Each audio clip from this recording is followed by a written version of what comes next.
Happy Friday, everyone. Jason Jacoby with Boyer Financial Services here with your Friday closing bell.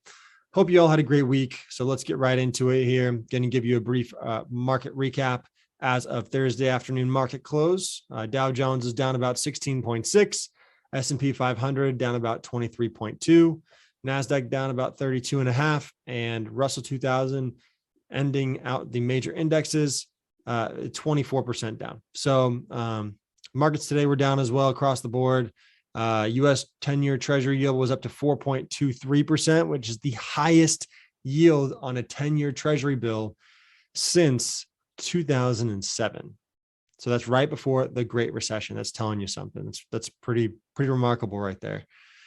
The U.S. 3-month T-bill, 4% yield, U.S. 2-year about 4.5%, and U.S. 5-year about 4.3% to round out the major Treasury yields that we look at. Which we have a yield inversion, which also foreshadows a coming recession, which again, I already think we're in one. We'll talk about that another time. I've kind of beat it over the head a little bit lately.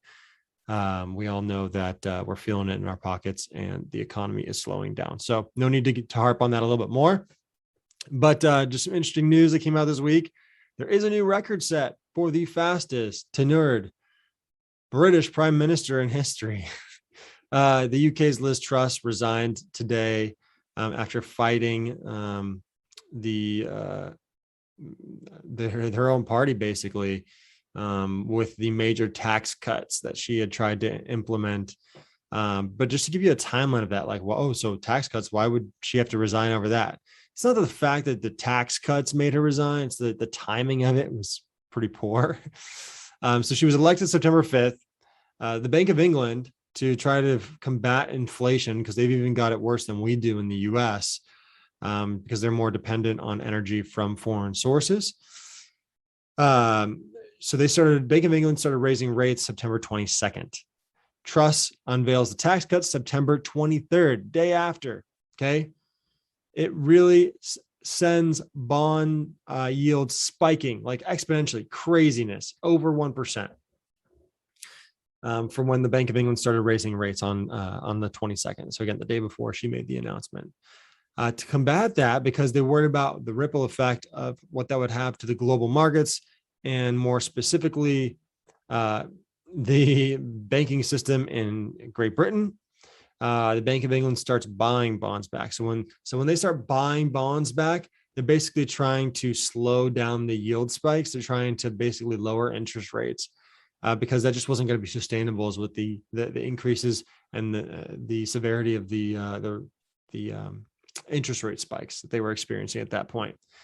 So then fast forward about 2 weeks to October 14th, the Prime Minister Truss, she actually U-turns on the tax cuts. She says, okay, we're not going to do that anymore. It was a bad judgment call at this time. And again, tax cuts are great, right? But you got to have a stable economy. You got to be in a better position. Not such a delicate and sensitive position like the UK and the rest of the world at this point are in.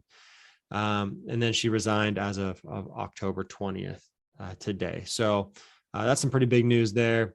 Also, I'm sure you saw in the news this week, President Biden also basically released another couple million barrels from the strategic oil reserve, which we're down to our lowest level in reserves since I believe it's the 1980s, might be the 70s.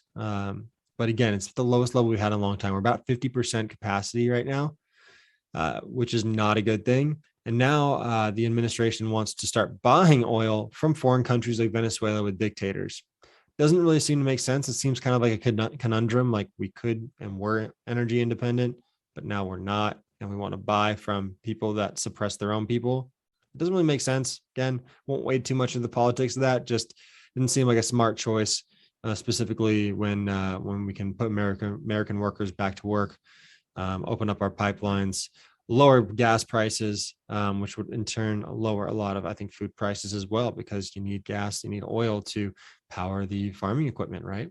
So it'd be a lot easier and cheaper for people to get their jobs done, and would help the U.S. economy right now in a really hard time. But again, just going back to this week, again, some interesting topics that we covered. Don't want to dive into a little bit more. If you have any questions, feel free to give me a call. Put a comment down below. Make sure to like this video, subscribe to our YouTube videos as well, our YouTube channel, Boyer Financial Services. We do monthly briefs. We actually have a podcast coming out soon, which stay tuned for. It's going to be really exciting that this will kind of morph into as well. We're going to make that kind of like a weekly thing, and it'll be on all your major platforms, Apple, Spotify, all that good stuff. So anyway, this is Jason Jacoby for your Friday Closing Bell. You all have a wonderful weekend. We'll see you next week.